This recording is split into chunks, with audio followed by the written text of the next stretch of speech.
What up guys, we're back with the brand new video, and today we're going to be doing a discussion video, so sit back, relax, and enjoy the video. But make sure before you do start raging or calling me out on please finish watching the whole video, because I remember I did one of these commentary videos, I remember I did a commentary video not too long ago, probably over a month or two ago, and people clearly didn't watch the full video, and they were saying shit about that, how I was wrong about a certain subject when I literally discussed it in the video, right? But yeah, it's not to call you, I'm not calling you guys out or anything. Just please, before you say anything, please watch the whole video so you guys can understand me more in my opinion. But with that out of the way, sit back, relax, and please enjoy the video. Today we're going to be talking about map balance. But before I do any of that, if you guys do hear me with the stuffy nose, do excuse me. I am a little bit congested right now. I can't help it, I'm sorry. But anyways, today we're going to be talking about map balance, and for our first example is Haddonfield. If you guys don't know, throughout the years, Haddonfield has been a very strong and overpowered map for survivors. And me as a killer main, I'm not going to deny that. It's been a pain in the right? Every single time I would get this map, even before these changes, I would literally want to disconnect because this map is just atrociously overpowered for survivor. They have made this map so unbelievably killer sided now. I'm not joking. You can win with the absolute worst killers with this map.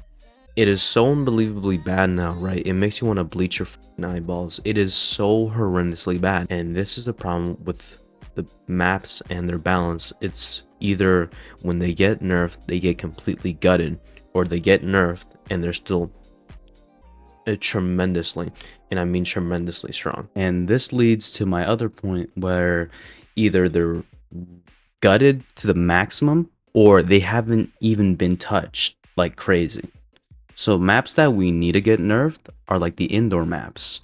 Like the Jigsaw map has so many pallets. I'm not even joking when I say this.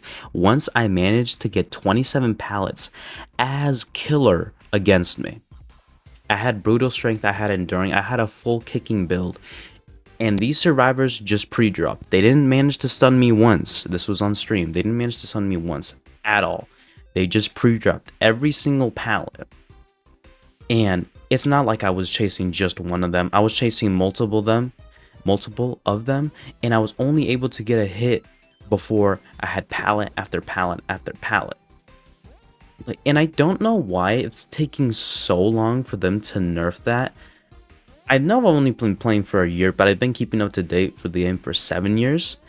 And I know how bad it is. Why has that map not been nerfed? Do I think it deserves to get gutted? No. No map that I'm going to talk about deserves to get gutted, and no maps deserves to be absolutely so unbelievably cracked, right? That you can't do anything. So So Behavior has not nerfed that map, but they nerf Garden of Joy, which is relatively a new map. But Gideon Meatplant can still stay the same. Another thing about the new map that really does annoy me is that there is a really unsafe palette. And I mean, this is the most unsafe palette in the entire game. There's literally a wall and a stick, right, and one pallet. I'm not even joking. The killer doesn't even need to lunge in order for him, for her, for they to cheeseburger to hit you. Why add a pallet, right? That's so unbelievably, that doesn't make sense. This is on the new map with Vecna as the new killer. So there is Shaq on the top left. Right next to it, you have that really shit pallet. And sometimes you'll get like a little pallet spawn in there, which is actually quite good if you can connect it to Shaq pallet.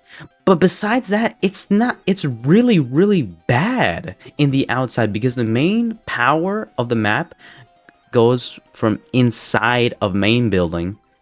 But the problem with that is I don't feel like maps should have one particular area where it should just be strong because you just kind of cuck the survivors in an inedible way.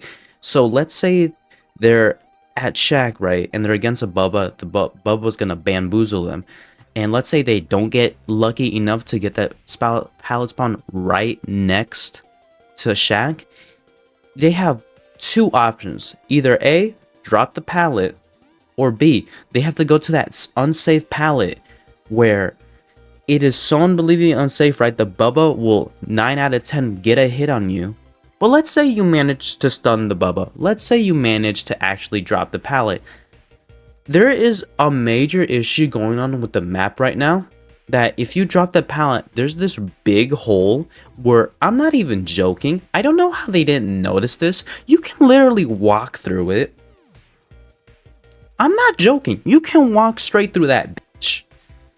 Like, bro, what? And this is what I don't get either. Behavior has 1,300 employees, 1,300, whatever the number is, okay? You're telling me out of 1,000 people, right, nobody was like, huh, you know, we don't see this bug, it's not a problem. Out of 1,300 people, but you're telling me behavior didn't I spy this like the books? Like how do you miss that? How is that even possible? Is it impossible? I am so unbelievably surprised. When I first heard about it, I'm like, oh, what bug? And then I looked at it and I'm over here like, my question is, how do up this badly? Like, literally this badly, bro. And I'm not them or anything. I just think it's fucking funny that they literally could have not seen it at all. Like, sometimes I honestly don't even think behavior plays their own game because there's so many things that are really obvious, right? And I understand they're a big company, they need to make money, but come on.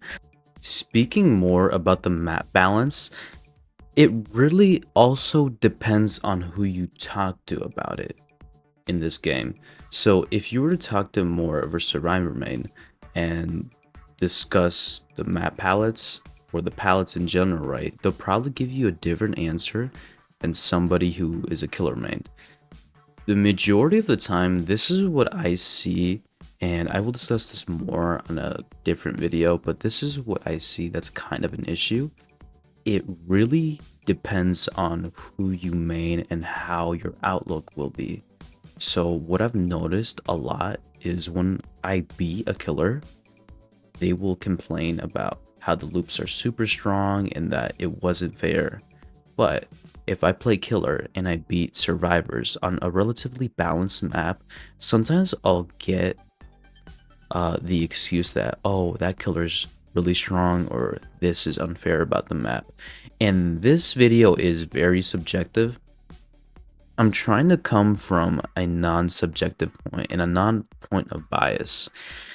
And I feel like everyone should play killer and survivor. So if you guys are a survivor main and you guys think the map is really strong or weak, right, but you only play survivor and you haven't played killer, I really recommend for those people, and killer mains as well, to switch it up and to play survivor and killer equally. Because if you were to do that, you'd see more issues about the game. And it might sound like I'm complaining. This video is purely just for fun and my opinion, because I really just wanted to make a video about this topic. But yeah, this is about it. I hope you guys did enjoy the video. I know I didn't really add much conversation to this subject because I like not reading a script or going off by a paper. I really like being able to talk to a camera, talk to a microphone, and discuss what I'm feeling and what I'm feeling currently, because I really want to get better at public speaking. And this is a way that I see that I could get better at it without reading a script, by just going off the top of my head. I really want to get better at speaking. So if I do stutter from time to time, it's not because I don't know how to speak English. It's because I have my thoughts and they're not coming out properly because I have so many thoughts. But thank you guys for watching this video. If you guys didn't make it this far, make sure to comment, like, and subscribe. And go to my live streams because I do live stream this game, and I try to live stream it every day. Sometimes I'm not motivated to, but I'll still live stream it because I love talking to you guys, and you guys are amazing people. Thank you guys for watching me and liking and subscribing. I really appreciate it. As always, if you guys do want to have a discussion in the chat, please don't call anybody dumb or anything, right? Please have an actual conversation with me. Yes, if you guys do insult me, you guys know I'm not going to get rid of it unless it's something super bad, like the F word or slurs, you know. And please have an actual discussion with me about this. And this video was just purely for fun and for me just to get better at speaking publicly. So yeah, I'll catch you guys very soon, and I will be making a different discussion video. I'm going to have a commentary channel. It might be linked at the description, so please go check that out. And without the way, just that's around it, and I'll catch you guys later.